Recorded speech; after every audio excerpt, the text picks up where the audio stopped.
안녕하세요, 설민석입니다. 저는 과거와 현재가 공존하는 역사 문화도시 경남 김해에 와 있습니다. 제가 여기는 김해 한다름에 달려온 이유가 있는데요. 자, 그 이유가 뭔지 같이 한번 보실까요?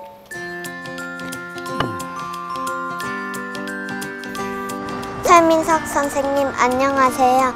저는 김해 이무초등학교에 다니는 김수연이라고 합니다.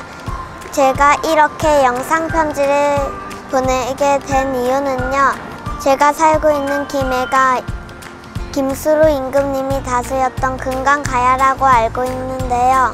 저 역시 자랑스러운 김해 김씨의 후손이기 때문에 조상할아버지가 다스렸던 우리 고장의 역사가 너무너무 궁금합니다. 그런데 언니 오빠들이 배우는 교과서에도 가야에 대한 역사는 자세히 적혀있지 않다고 하는데요. 그러면 가야는 역사가 없는 건가요? 선생님이 알려주시면 너무너무 좋을 것 같아요. 도와주실 거죠? 우리 어린이 말이 맞는 것 같아요. 역사라는 것이 승자의 기록이다 보니까 아무래도 그 신라에 병합된 여기는 가야에 대한 기록은 찾기가 좀 어려운 게 사실인데요. 저도 과거에 뭐 신라랄지 고려, 조선 이런 역사와 관련된 방송도 많이 하고 공부도 많이 했는데 금관가야에 대해서 살펴볼 기회가 많지 않았던 것 같아요. 자, 그러면 저와 함께 금관가야의 역사를 따라서 출발해 보도록 하겠습니다.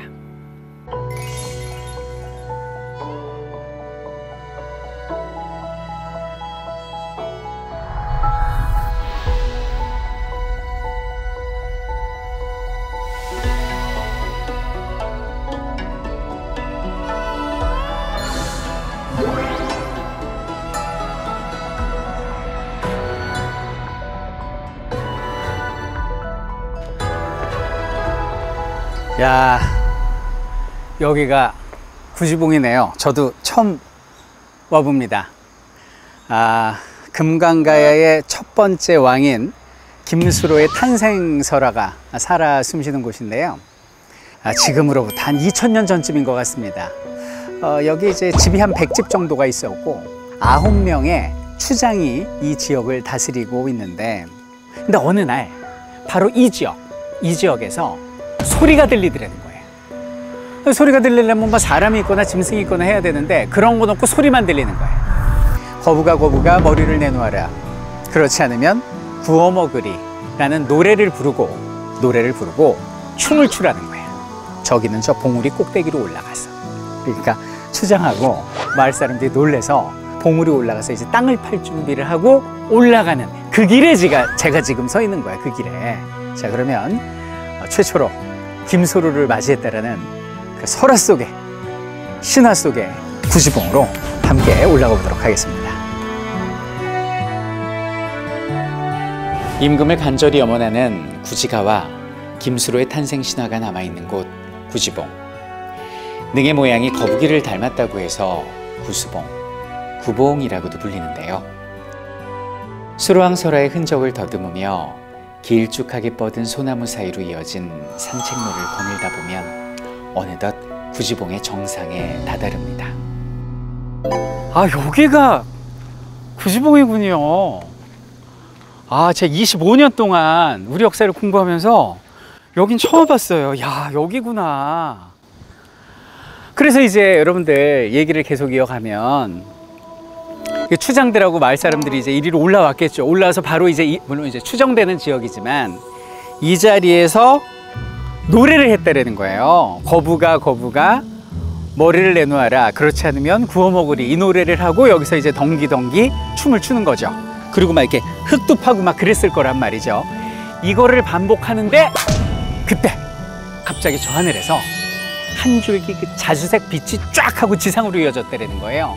그래서 그리로 간 거예요. 닿는 자리로 갔더니 어머, 거기에 뭐가 있냐면 붉은색 보자기가 있더라는 겁니다. 붉은색 보자기 이게 뭐지?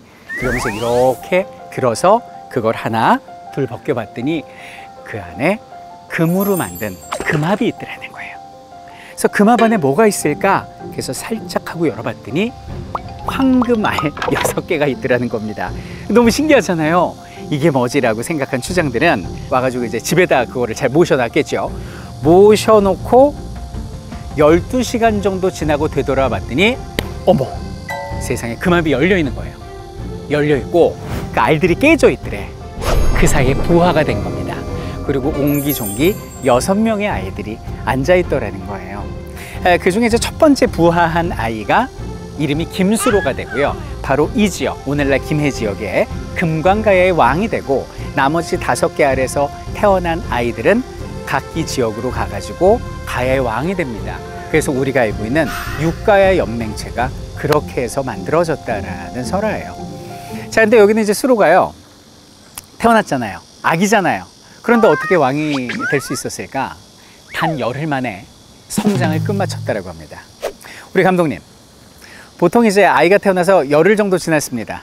근데 기록에 보면 성장을 마쳤다고 나오는데 대략 그 신장, 키가 어느 정도 됐을 것 같아요?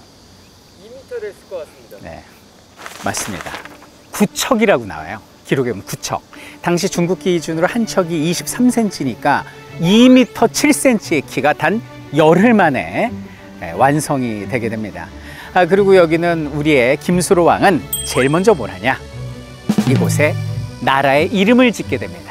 그 이름을 바로 금관가야, 금관가락국 이렇게 지었고요.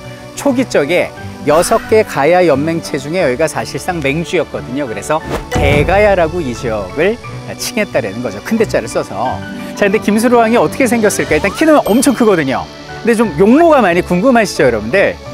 수로 왕의 얼굴이 그려져 있는 영정이 있는 곳으로 우리 지금 함께 출발해 보도록 하겠습니다. 가보실까요? 구지봉에서 만난 수로왕의 이야기, 그의 역사는 이곳에 영원히 남아있을 것 같습니다. 아니, 지금 구지봉에서 내려와서 수로왕릉에 도착을 했어요. 근데 갑자기 비가 내려요. 자, 그럼 수로왕릉을 한번 들어가 보겠습니다. 이게 근데 보통 왕릉이랄지 옛날에 그 전각들을 들어갈 때는 동입서출이라고 그래서 항상 오른쪽 문으로 들어가니까 오른쪽으로 한번 들어가 보도록 하죠.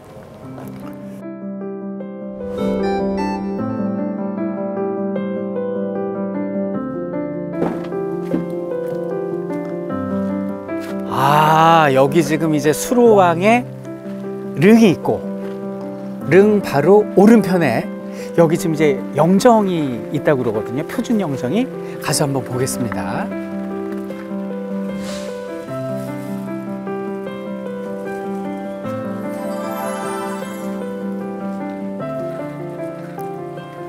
이 안쪽에 지금 그 수로왕하고 그리고 왕비이신 허황옥의 표준 영정이 나란히 그려져 있어요. 근데 이거는 최근에 그려진 겁니다. 대한민국의 표준 영정이 되는 거고, 실제 얼굴이 어떻게 생겼는지는 우리가 알 수가 없죠. 기록에 보면은 수로왕의 용모가 얼굴이 마치 그 옛날 한나라를 세운 한고조 유방과 같았다라고 나옵니다. 삼국지 유비의 선조죠. 그만큼 이제 용모가 뛰어났다라는 걸 우리가 알 수가 있습니다. 자, 근데 우리가 이렇게 쭉 왕릉을 보면 나름 좀 생각보다 좀 규모가 있고요. 그리고 굉장히 좀 관리나 이런 것들이 잘 지켜져 있다는 걸 볼 수가 있습니다. 이 가야라는 나라는 이제 6세기 신라에 병합된 이후에 뭐 고려랄지 조선이랄지 온갖 풍파를 다 맞았을 거거든요. 그런데 여기는 왕릉이 어떻게 이렇게 잘 보존돼 있을까? 그 비밀을 우리 왕릉 좀 가까이 가서 이야기해 보도록 하겠습니다. 자, 여기는 김수로의 왕릉이 언제 뭐 이렇게 조성이 되고 거기에 대한 기록은 없지만은 조선시대의 기록이 남아 있습니다. 그 세종대왕께서 여기는 김수로 왕릉 주변 일대를 수호 지역으로 지정하셨다라는 거죠. 그래서 여기는 오늘날로 따지면 이제 개발하지 못하게, 함부로 훼손하지 못하게 보호를 해주셨고요.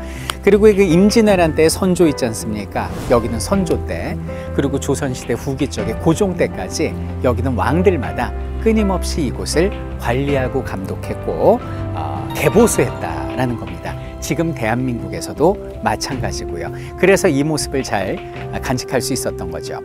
자, 이렇게 해서 이제 김수로 왕릉을 봤는데, 자, 그럼 이제 김수로 왕의 그 거대한 세상을 좀 더 자세히 보려면 그가 지냈던 그 왕궁터를 좀 가봐야겠는데요. 그 성곽 유물 발굴 현장에 가서 김수로 왕릉을 체험해 보도록 하겠습니다.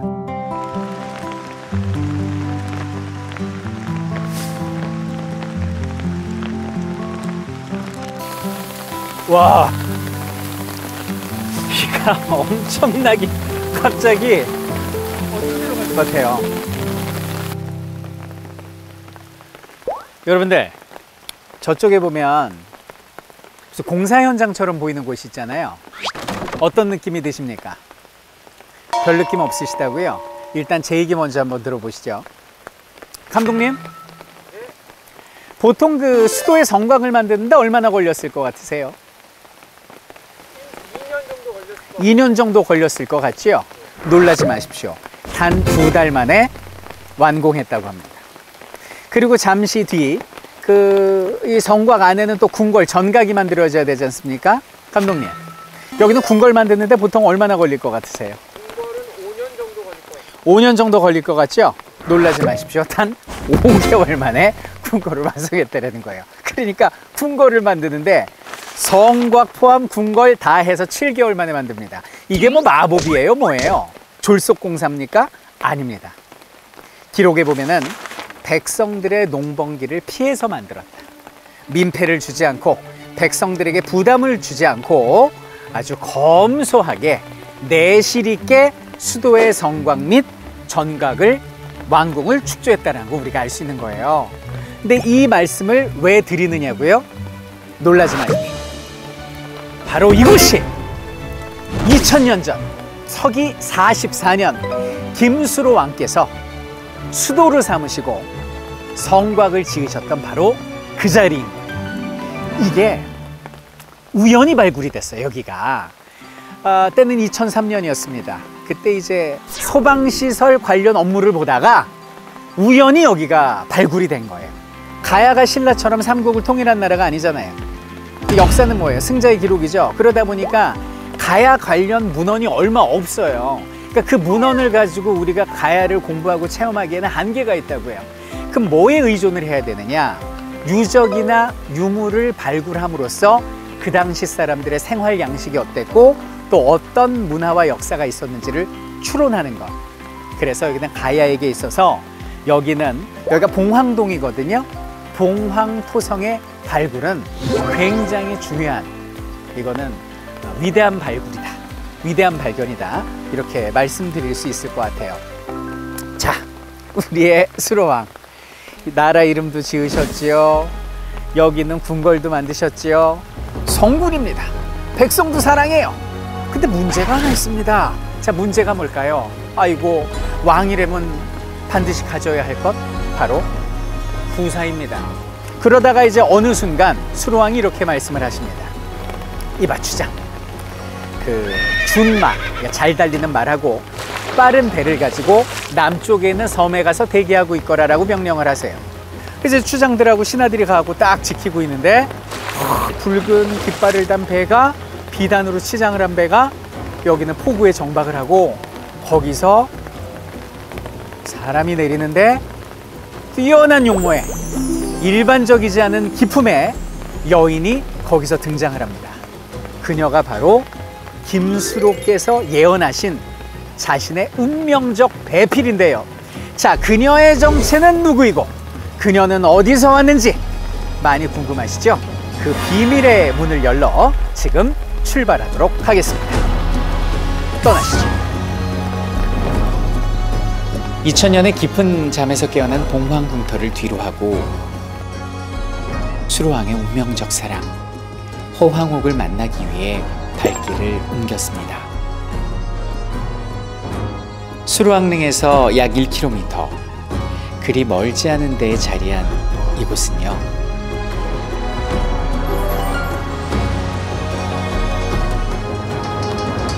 자, 여기가 수로왕의 첫사랑이자 끝사랑이었던 허황옥, 수로왕비릉이 되겠습니다. 조금 전에 우리가 김수로의 릉을 봤는데 수로왕의 릉은 평지에 있었잖아요. 근데 여기는 약간 언덕 쪽 위쪽에 좀 자리 잡고 있지 않습니까? 그래서 좀 여성의 지위를 좀 높인 것이 아닌가라는 그런 이야기도 있습니다. 김수로와 허황옥의 결혼은 우리나라 역사에 이제 여러 가지 기록을 세우게 되는데요. 첫 번째는 뭐냐면 국제 결혼이라는 점이고요. 그리고 두 번째는 연상연하 커플.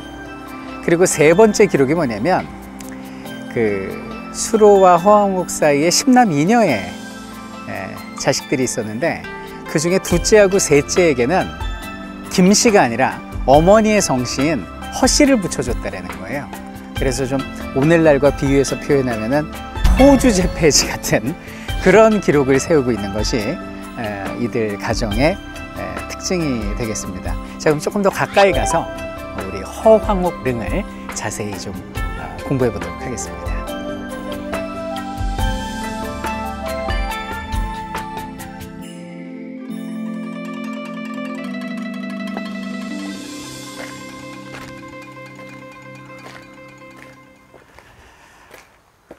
자, 여러분들, 여기 지금 수로왕비 릉 중심으로 왼편, 그러니까 우리 시선으로 오른편에 여기는 파사석탑이 있는데요.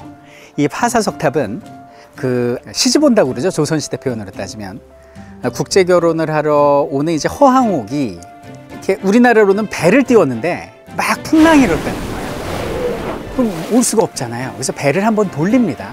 돌리고 가서 이제 국왕 아버지한테 여쭌 거죠. 아버지 어쩔까요? 여기는 파도가 드세서 갈 수가 없습니다 라고 얘기를 하니까, 그러면 네가 배의 중심도 잡고 또 바다의 신도 달랠 겸 신령한 돌을 가져가라. 그래서 배 중심에다가 돌을 싣고 왔다는 거예요. 그 돌로 쌓은 탑이 여기는 파사탑이다 라는 말이 전해져 내려옵니다. 그러면 만약에 이 설화가 사실이라면 이 돌이 우리나라에서 나오는 돌이면 안 되잖아요. 그래서 그 당시에는 방법이 이른 닭의 그 닭뼈슬에다가 이제 상처를 냅니다. 그래서 이른 닭의 닭뼈슬에 피를 찍어 발라 보았다, 이런 기록이 있고요. 대한민국에서도 이제 가야 전문가께서 요거를 이제 과학적으로 분석을 하셨는데 우리나라에서 나는 돌은 아닌 걸로 그렇게 추정이 됩니다. 자, 그럼 여기는 이제 파사석탑에서 요 위쪽을 보면 허황옥 릉이 있는데요. 허황옥 릉으로 올라가 보도록 하겠습니다.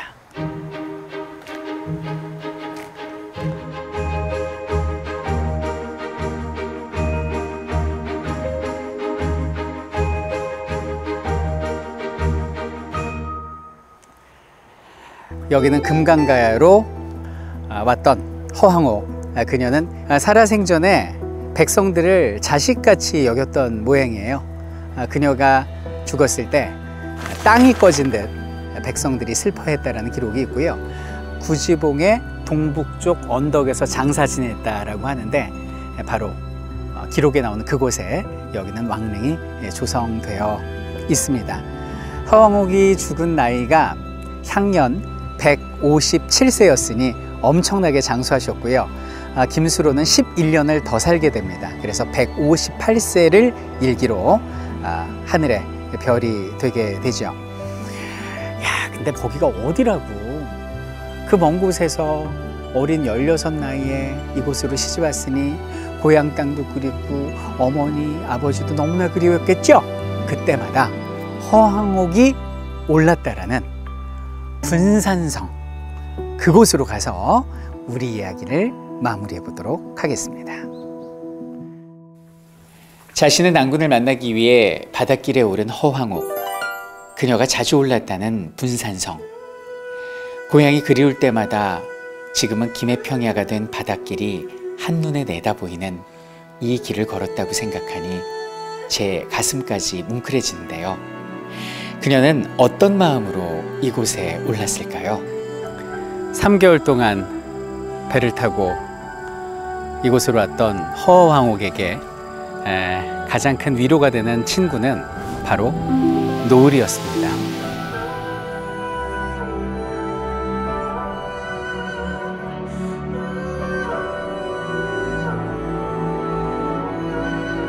이곳에서 저 너머에 수평선을 바라보면서 붉게 물든 노을을 보면서 그녀는 고향에 대한 그리움을 달랬다는 거죠. 그래서 이곳을 왕후의 노을이라고 부릅니다. 김현 씨가 한눈에 내려다 보이는데요. 여러분들이 이곳에 오실 수 있는 기회가 되신다면 꼭 이 길을 거니시면서 2000년 전 허황옥의 마음을 함께 느껴봤으면 좋겠습니다.